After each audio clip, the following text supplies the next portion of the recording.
Hey, hi, Ted here. Last week was really a challenge. Last week in March of 2023, we had four of our great-grandchildren and a granddaughter and a daughter come down from Utah, the Salt Lake area. Regretfully, they had to leave around 20 inches of snow on the ground to come down here, and a couple days we were in the 80s, and they actually in the backyard was a slip and slide. Tough life. Anyway, what it gave me a chance was to work with them, and so I didn't do much out here in the shop, except they wanted to see me build something. Meantime, I got cardboard boxes, and they started making cars and all kinds of things with them. If you're old enough, you remember Art Linkletter's People Are Funny. He had children, and he showed them after Christmas, and all the toys are laying all over the place. They're in the boxes. They're playing with the boxes. So it was great for them. It's innovative and creative. Anyway, so what I did, though, was I looked at my record power Coronet Herald, and I thought I'm going to go ahead and make a Steadyrest for it. And I've seen a lot of different Steadyrests. I made one of my own for the Shopsmith. It's huge. I mean, huge.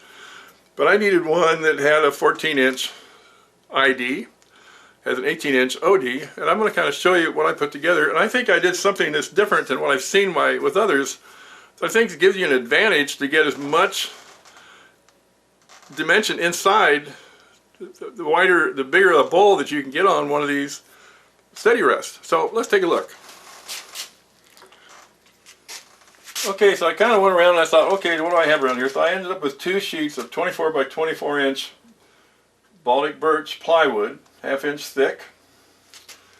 And I put them down, one of them down, and I drew my 18-inch OD and my 14-inch ID with a little bit of room around the edges, obviously, on the board. When I glued those two together, I'm only put glue where I needed it. I didn't glue the whole board around. Then I put my universal tool rest off the Shopsmith, which weighs about 50-some pounds, on top of it, and that really brought her down. Then I went ahead and drew on there, figured out my 60 degrees, made all my outlines, drew them all out. Now, this piece here, the outside piece for the cutout, that's 3/4 inch birch plywood, but it's not Baltic birch. It's not the same quality, but it's good enough for what I'm doing here.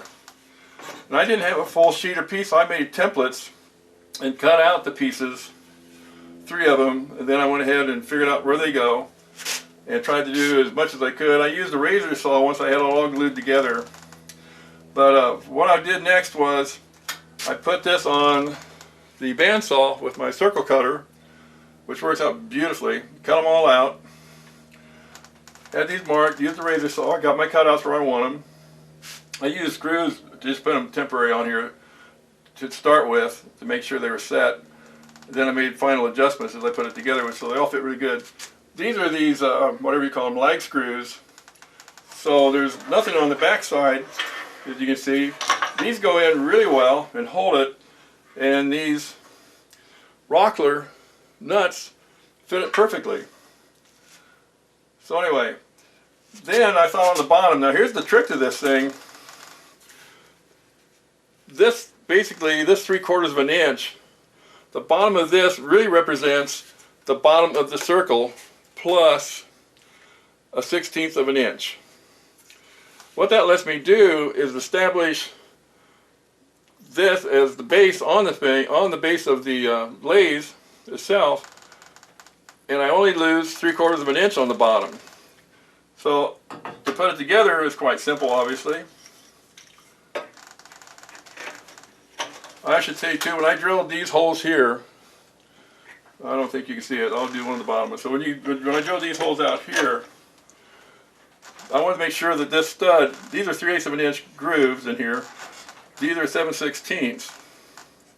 So I wanted to make sure that it had a little bit of slack on both sides. So what I did was I had it in place, and I used the 3/8 inch Forstner bit to establish the center, and then drill them out on the drill press, a Shopsmith. That worked out pretty good. These are maple, birch, oak. The bottom piece underneath here that goes into the insert of the table itself, the lathe table, it's maple.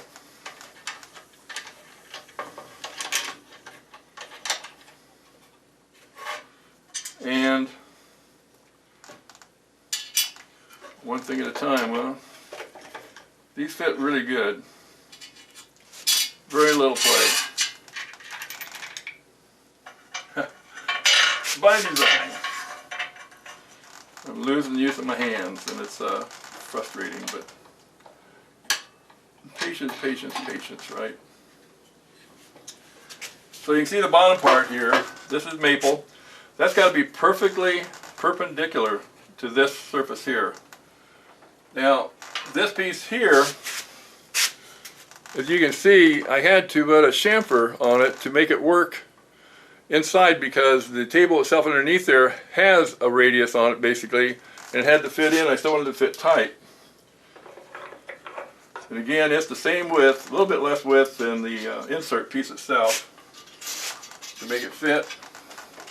You can put it all together, and you can install it and take it off in one piece.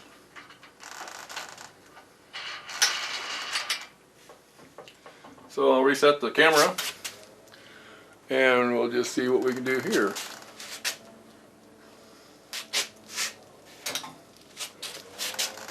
So it fits right on.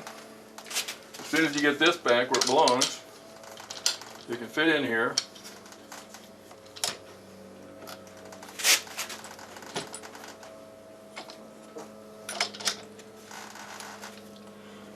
This is the first time I had a difficulty with it. Of course, that's because I'm on camera, so it's going to do that to me. And it fits in. Now to turn it, it's got to come down quite a ways to get in. And once it's in, you can tell it has a little slop.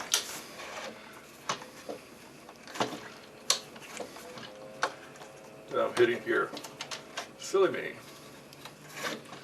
Okay, it'll tighten up really snug. You don't have to over tighten it, just bring it up snug, and it is solid. These can come down.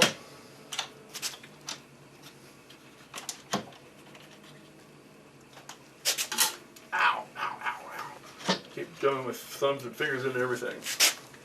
And it works great.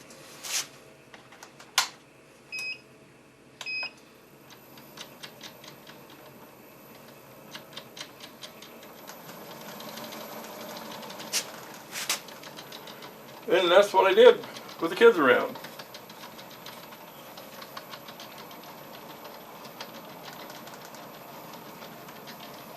So as you can see, if you were looking at this thing to figure out the bottom of this 14-inch is right here. So it gives you 14 inches from here to here. And that leaves you, when you open this up, approximately 9 1/4 inches that you can use, which is more than any of them I've seen so far. I mean, that's just getting every fraction of an inch out of it that you can.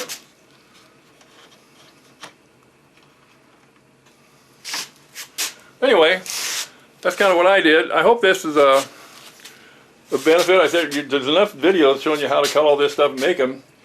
But I just thought this was a little bit different in the way I did it. And maybe they are out there, I haven't seen them. But it kind of works for me, and I kind of like it. It gives me probably more room than I'll turn. I think that, like, I mean, when you have that much room that you can cut almost a 9 or 10 inch diameter out of it. And that's just about what it is. Let's see what it looks like here. See if I've lost my mind. From the center to the wheel is 4 3/4 inches. So 9 1/2 inch.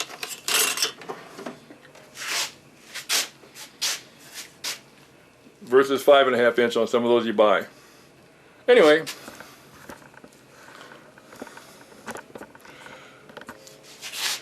That's what I got. Hope you can use it. I appreciate all the videos you guys put out because I learn a lot from them, and a lot of what I do is parts of that. Hey, make some sawdust. It's a lot of fun. Stay safe too though. Keep your fingers out of the blades.